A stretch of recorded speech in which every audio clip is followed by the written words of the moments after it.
Presentation has been made.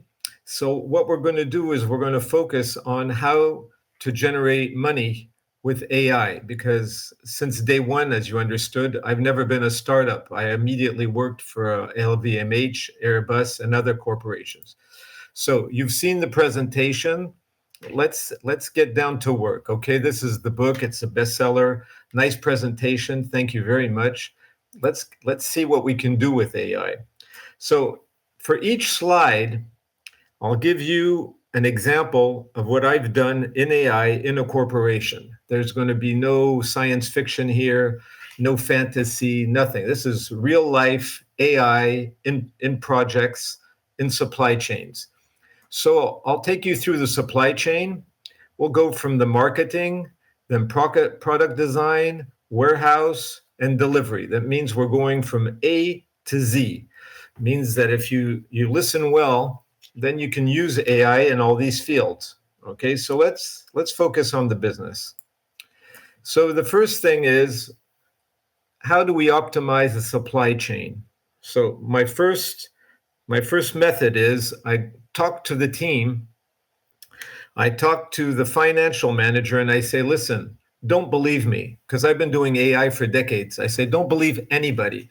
We're going to talk business. So we're going to take an area in your supply chain, we're going to improve it, and we're going to measure it with your financial key measurements. Okay, so if I take one optimization technique, for example, is you can see a truck on an image. How can we optimize this truck?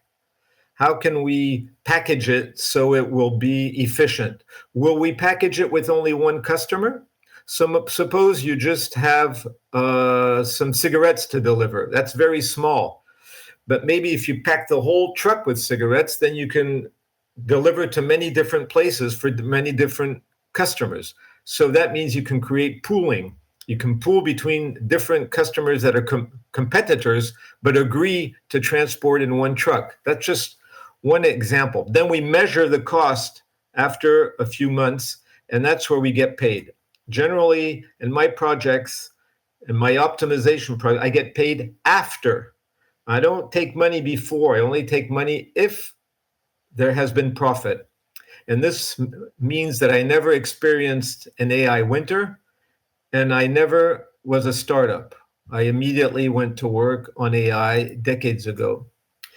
So I've explained a bit what it is. You improve the efficiency with AI, and then you prove that you've done it. Now, how do you do all that? Okay, so let's get into one thing. So when we say increased efficiency, people, what does that mean?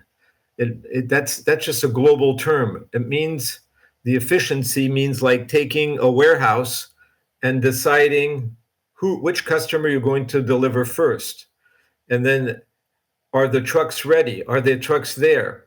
And what if the truck is not in front of the warehouse? And what if there's no customers for this product? So you have to ask a lot of questions. Okay, I don't want to get into too much theory. I want to get you into practice. That's why we're already at slide number 7. I don't want to drown you into theory. So the first thing I was working on in the early days was, as soon as the web appeared, as soon as there was the web, I say, why don't we go scraping the web? Why don't we go see what customers think of the products? Why don't we go see what's going on with competitors? Why don't we go see the marketing trends? So what I did is I've written software. Like let's take an example. I'm an apparel company for a very well-known brand. I've worked mostly with global corporations on different continents, and I did a lot of apparel. Let's say you want to prepare, let's say, a lot of women's wear for next winter or next summer. What are you going to do? So let's scrap the web and see what the customers thought of your previous collection. So we can gather a lot of data today very easily with AI. These are not new techniques. You just scrape the web and then scrap it. And then when you just store a lot of insights, and then you analyze it with machine learning or any other algorithm, then you can begin to say, this customer didn't like that color. That's a main feature of apparel is color. So you can say, in this particular case, I'm thinking of a particular company in Paris, one of the, France has a lot of luxury brands. And I was talking to the management, and color was the main thing. And I said, why? I thought, like for women, maybe the shape, but no, color. This year, the color will be black. Next year, for the color will maybe red color. You can notice today that there are a lot of colors, but sometimes one color will decide, and the people will say, oh, I like that dress, but I never found it in my color, or a jacket. Now, what is the competition doing? So once you say, okay, the customers want that kind of color. Okay, that's nice. Okay, what about the competitors? What are they doing? They're on that color. I can see that out of 10 competitors, 3 are on the colors and 7 are missing the whole market. That's good. So let me focus on the 3 that are my competitors. Let's go see what they're selling and what they're preparing, and scrap everything we can. Even you can dig into their purchases with their financial records if they are publicly available, and see what they're purchasing. And you can even take their clothes apart. You can even see how they were made, and you can say, this competitor has the right color, but doesn't have the right product. So maybe we'll focus on another product that he doesn't have and that people like. And now you have to go see what the market trends are. What are the sales? So now we can go to the distributors. So I've gone to distributors and I asked them for the market trends. I remember one customer, like for 5 continents, 50 million products to sell, and we built these trends. Then I went back to the competitors, and then I went back to the customer. So you can see that at this point, we're not creating nonsense. It's not just AI to have fun. It's AI that will help this customer sell more this year. Okay, so we're going to tell the customer, here's your predictions. We're going to take all these products you had, we're going to convert them into this color. You're going to have to change the shape a bit. You're going to have to do a bit different for Africa than from Asia, from Europe, and from United States, from even Eastern Europe, Western Europe, Southern Europe, or Southern France or Northern France. So we give them a very precise a view of the market, and then they can get to work. So they can get to work, but how are they going to get to work? That's another problem. So how are they going to do all this? So I can say, well, we've extracted the data, and now we have the marketing insights. But they say, how are we going to do it? How are we going to improve our marketing strategy with all that? How are the people going to know that we're doing better? Now, there's a big difference between knowing what you want to do and having your customers and your future market know what you're doing. And that's not easy at all. How are you going to explain it? How are you going to show it? Are you going to showcase? If you showcase your products too early, your competition is going to eat you up. If you show it too late, it's too late. What is going to be the cost? What's your pricing strategy? Because now we have the color. Now we have the shape. Now we have the product. Now we know everything we want to do. We know the competition, but what's the price? How much is this going to cost? How are we going to sell it? Now, this is a lot of work. So now we have to go dig into the history of this corporation, and we have to see all their suppliers. So I've gone through 50,000 suppliers and say, wow, you're paying your buttons your buttons are too expensive. It seems simple, but buttons are everywhere, and buttons are they're not expensive individually, but if you keep buying big packs of them, well, then it's going to bring you the price product up. Or if you choose cotton over something else, what's the fabric? So this takes a lot of more AI. Now you got to dig into the sales. You have to dig into the sales.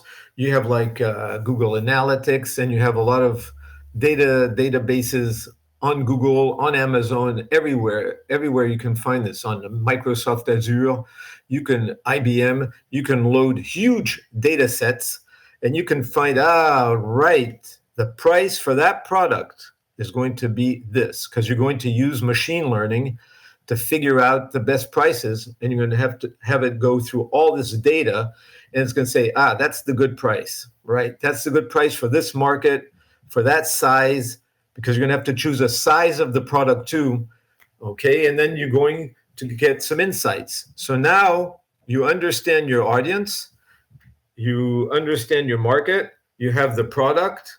Okay, now what? You're only at the beginning of your journey. So what I'm saying here is I've done AI for some corporations from A to Z, all the way from marketing to delivery in the shop, using AI all through the processes to improve efficiency all the way through. Okay, now we get to product and service design. So imagine the journey we've just gone through. I'm talking about 24/7, because when you work for corporations, you're working 7 days a week, day and night, because you're working with different continents. So you might have people calling you at 3 in the morning, 4 in the morning, all day long. You have to be available while they're in this very fast-moving period of their product life. So what you can see here is AI is very powerful, but AI is a tremendous amount of work. This means you're traveling. I've been to Poland, I don't know how many times, to Warsaw for corporations, because it's nice to sell AI. It's nice to have it work, but then you have to go to the warehouses. You have to see what's going on really in real life, and then come back and give more insights. So now with product design and service design, it's an incredibly difficult thing, because if I design my product in Europe and I have it manufactured in China, I'm going to have transport costs. Not only that, I'm going to have transport delays. I mean, I'm going to have to wait. I might have to wait 2 months for a product to come by boat and get to my market. Maybe I don't have that time.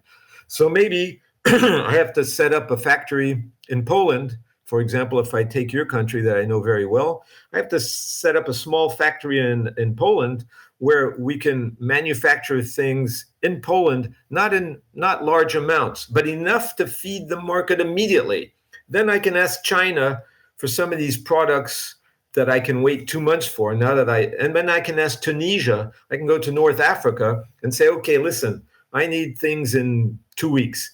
I can go to Poland, I need things in 1 week. I can go to Africa, North Africa, and say I need it in 2 weeks. I can go to China and say I need it in 2 months. Some people now go to Central America from Europe, or South America. You can go from everywhere. So now we can see, and I'm only speaking about product design, where they're going to send you prototypes. Some prototypes that come from China are extremely beautiful. And people just say, well, I'm not going to bother anymore. I'm just going to take the product directly from China. Or they're going to say they're pretty good with that product, but we in Poland, we're pretty good because we know the market better. Or in France, we know the market a bit better. So for this product, we're going to design it ourselves. Now, what about service? Okay, what about the service? What are you going to do about service? Because customer service is the key to anything today. Everything is virtual. So customer service is going to be a big thing in AI. You want to be connected to X, former Twitter, to Instagram, to TikTok, and you don't care. You're not there. You're not moralizing. We're not talking about how good or bad TikTok is. Or I don't care. I'm in marketing. I want the information where it is. I want the product where it is, and I'm going to go get it where it is. That's how big corporations work. You have the media that is always moralizing, and you have marketing that doesn't moralize, and production even less, and financial even less. So we're going to go to all the media we want, X, TikTok, Instagram, whatever you want, Facebook, LinkedIn, wherever you want. And we're going to pick up what the customers are saying about our service. We're not in the marketing period anymore. Now we're in the real life, where we're trying to see what's going on with the products we're trying to get on the market right now. What do they think of that? How can I correct the trajectory? How can I change things? Maybe I need to change something. So sometimes right in the middle of a season, we need to change everything. So product design with AI, I'll just speak briefly about that. It's full of design software. Anywhere that's in design right now knows that it's packed with software, and it has been for years. There's nothing new in here. So you have fantastic product design with AI, and it's been there for a few years already. And right now, it can go even further with AI, because you can write your storyboards, it can give you images, fine. But in the end, it will be you who will decide what that design looks like, because a machine is a machine, and it will never give you something new. So if you want to be like everyone else, well, just use AI all the time. If you don't want to be like everyone else, well, then you're going to have to add some of your own creativity. So what I'm going to say about this is AI will take you further. It won't take you there. You won't design a product fully with AI unless you don't want to sell it. If you want to sell it, AI will give you ideas. It will come up with some storyboards, but then you need to be creative. And you need to be creative from the start of this presentation for everything in there. You can see that I'm always speaking about the human factor here. And it's not because I like humans. It's not because I'm trying to keep their jobs, or I think there's some ethical thing in there, although it is ethical. Humans are necessary for creativity. Only a human can come up with new ideas. Right off the bat, I'm thinking of one day in Warsaw when I was working with some Polish engineers who are very creative. And all of a sudden, we were there at 10 in the evening, and they say, listen, Dennis, I have this idea. Why don't we change the data and go to, let me try something in Excel. And then at 1 in the morning, with a glass of vodka and some Polish food, we got an idea, and then we could put it into AI. But we had the ideas. The AI was the tool. So what I'm saying is, you're the pilot. When you're designing, you can get all these ideas, but then you're going to have to implement, and you're going to have to find solutions when people aren't happy. So let me skip this a bit. We've talked enough about the service part. What about the manufacturing? Everything's nice. Everything looks nice up to now in my presentation. It's so nice and everything, and we've seen the market. In fact, we've done the easy part. The easy part has been up to this slide, because it's very easy. You have the data is available. The data was available for the marketing. The data was available for customer feedback. The software. But manufacturing is a mystery. Manufacturing is a mystery because of the number of components involved. Let me give you an example. Sometimes I've been to Portugal, for example, looking for a luxury jacket. Okay, sometimes I would just take the plane, go down to the factory, and see what's going on. It took them 2 days to find the jacket. I said, I'm just going to take one jacket out of the 10,000 jackets in this customer order and see why it took them 2 days to find it. So you're saying, what are you talking about? That's impossible. Sure. Because if you take a jacket, the sleeves are not made exactly in the same place in the factory as the rest of the jacket. And maybe you have the lining inside the jacket. So in fact, when you go to the factory, your jacket is in a lot of pieces. And it only becomes a jacket when it reaches the end of the production line. So you say, so let's go. So you're saying, oh, but that's textile. They're not very organized. But I've seen the same thing in aerospace. I saw the first productions of the Airbus 380, which is supposed to be a fantastic thing. But what you have to know is all the components in there. We're talking about tens of thousands of components and manufactured in different parts of the world. So I was in one factory looking at the wings of the airplane, and in the beginning, in the early days, these wings were too heavy. You don't know it, but the Airbus 380 couldn't take off. It was too heavy. So they had to add a lot of carbon in there. So what I'm saying is, in manufacturing, you design a lot of things, but when it gets to the factory, then you have a lot of surprises. Then you have some products missing.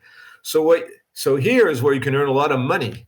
for your corporations. Because what I did, for example, is real time data. That was one thing. I wanted data in real time everywhere, because if you schedule something on Friday, you can be sure that by Monday that schedule is off schedule already. You're going to have someone saying, "Oh, but someone's missing. He's sick. The machine broke down.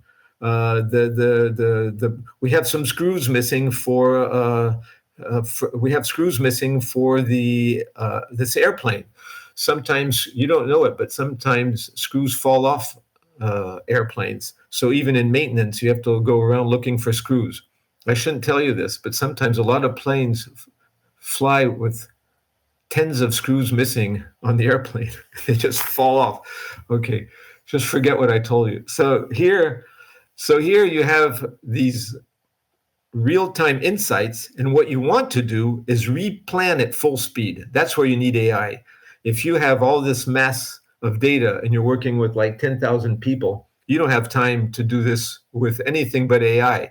So what AI can do is pick up the data. You can install a system where you get data in real time and reschedule everything in real time.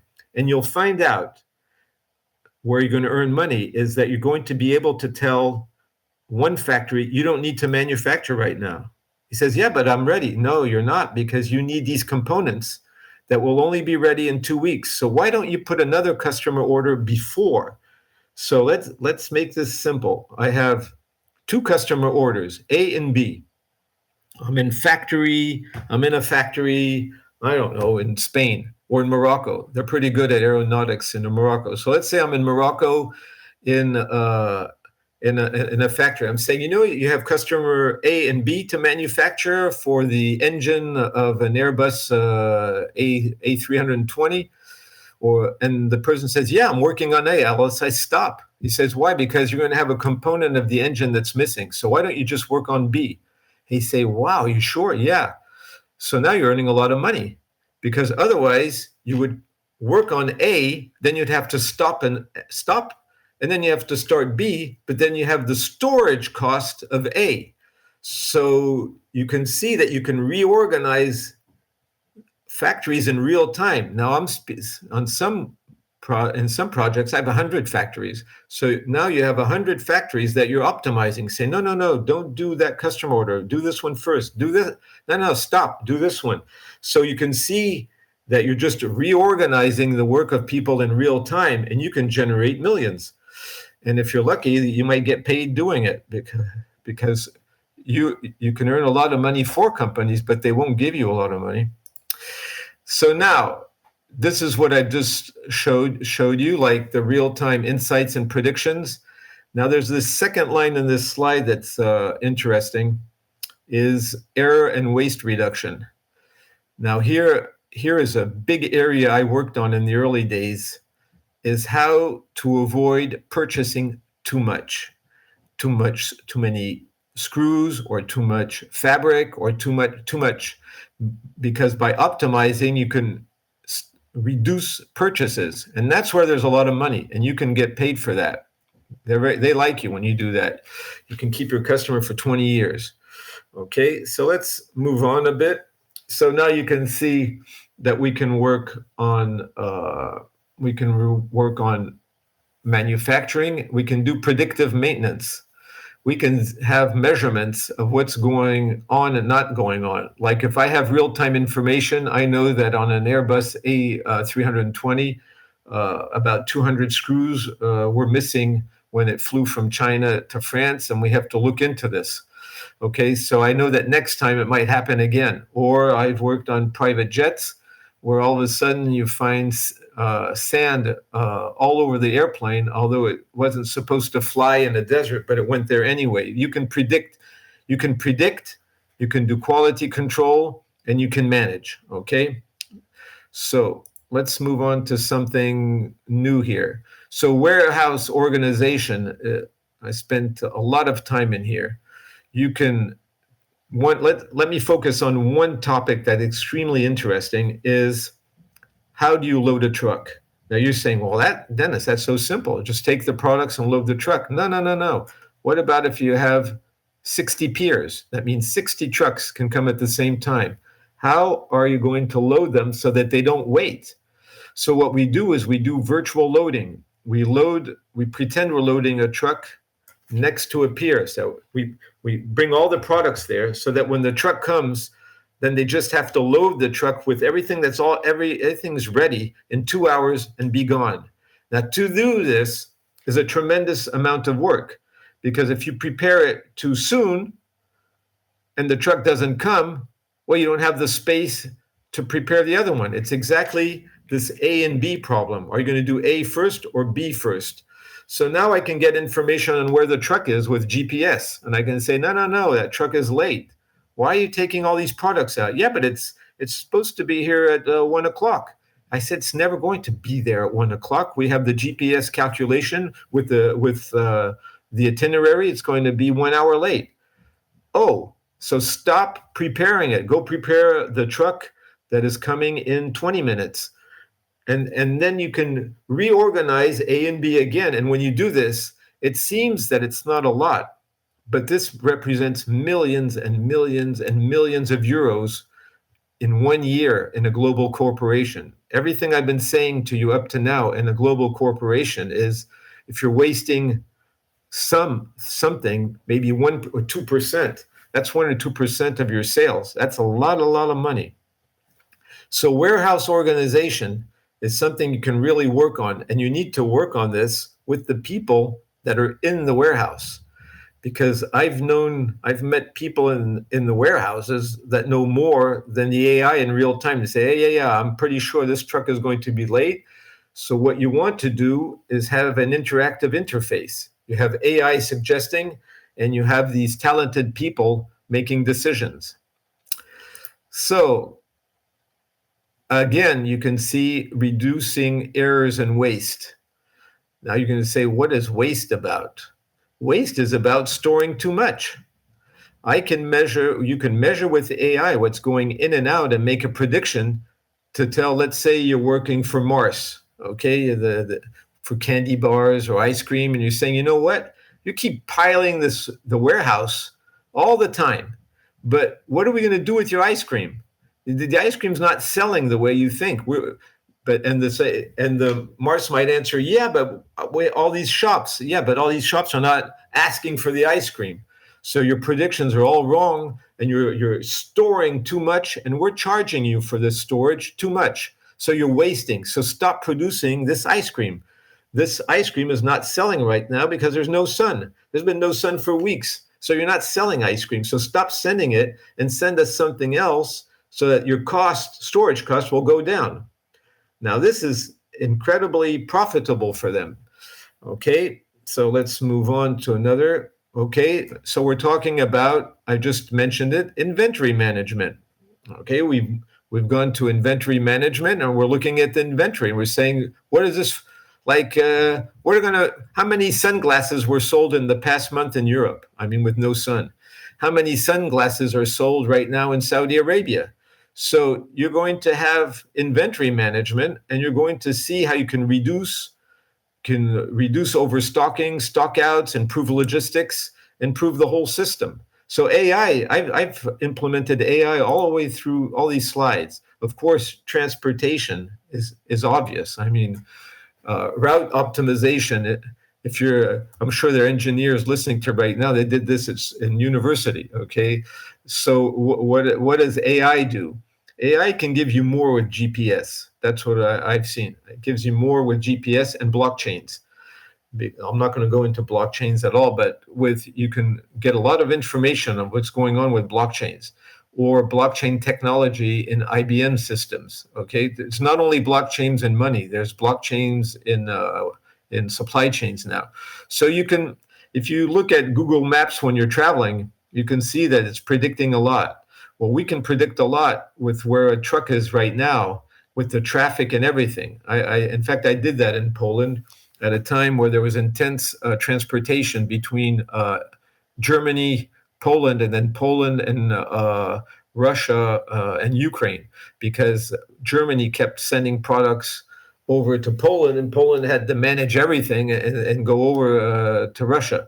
I remember even the state of the roads were pretty bad between in Russia. So in any case, as I said, I'm not speaking politics here. I'm just giving you supply chains. Okay, nothing stops a supply chain. I can give you a rule I've seen. Nothing stops a supply chain. No wars, no nothing stops products from being purchased. Nothing. No one ever, and even in the Second World War, never. If a product has to go somewhere, it goes somewhere in one way or another. So in this case, let's get back to the topic. You can do real-time optimization, exactly like I told you. I can say this truck is going to be late because it's stuck in traffic in the west of Paris because there's all this stuff with Olympic Games and uh, D-Day and all that. So yesterday was 300 kilometers or 400 of traffic jams. So no need to keep the warehouse open for at least 4 hours. They can take a break. So I just spoke about optimizing transportation with real-time tracking. Now you can see one common point through all my slides is real time. Waiting time is over. No one wants to wait anymore, and you get nowhere by waiting. The key here is real time. I want real time data in every field. And okay, so we've been through the tracking, we've been through the customer service, we've been to all that, we've been predictive. Thanks a lot. Thank you.